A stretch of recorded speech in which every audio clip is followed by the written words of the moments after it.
semilla a mi corazón.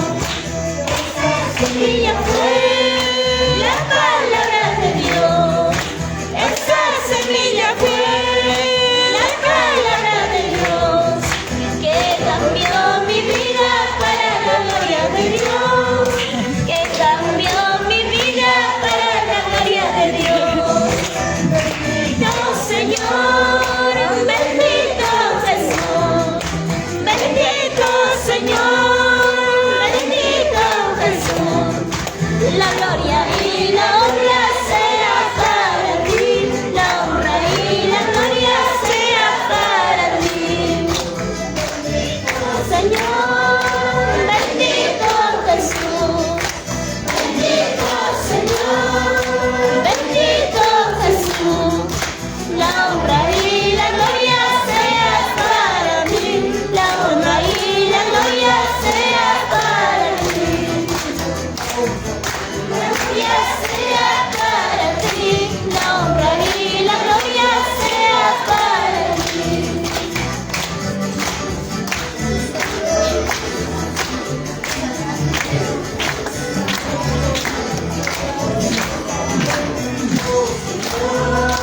Bendito Jesús, bendito Señor, bendito Jesús. La honra y la gloria sea para ti, la honra y la gloria sea para ti. La honra y la gloria sea para ti, la honra y la gloria sea para ti.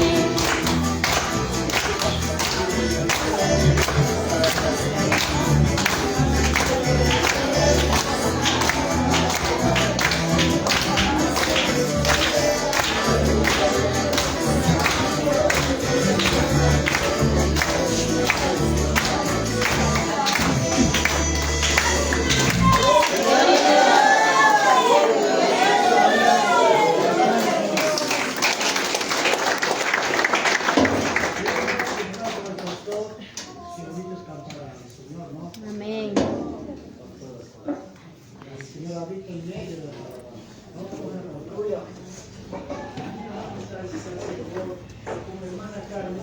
Vamos a empezar a orar, hermanos.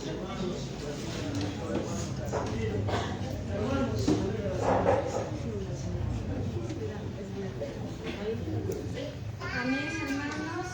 Primeramente agradeciendo a nuestro Padre Celestial por habernos permitido de estar en este lugar reunidos todos, acompañando acá a nuestra hermana María Lima, quien está pasando por momentos de dolor, de tristeza. Sé que como carne duele perder a un ser querido y con la situación también que está pasando con nuestro hermano Casimiro. Yo creo que todos hemos venido para poder alentarle, animarle y para poder pedir la misericordia a Dios, que solamente Dios puede tener esa misericordia de ayudar a salir de esos momentos difíciles, de momentos de luchas, de pruebas. Solamente con la ayuda de Dios puede salir y ser victorioso. ¿Cuántos le creen, hermanos? Amén. Los hermanos, vamos a pasar a orar, pero lo hagamos de todo corazón, escuchar, a oír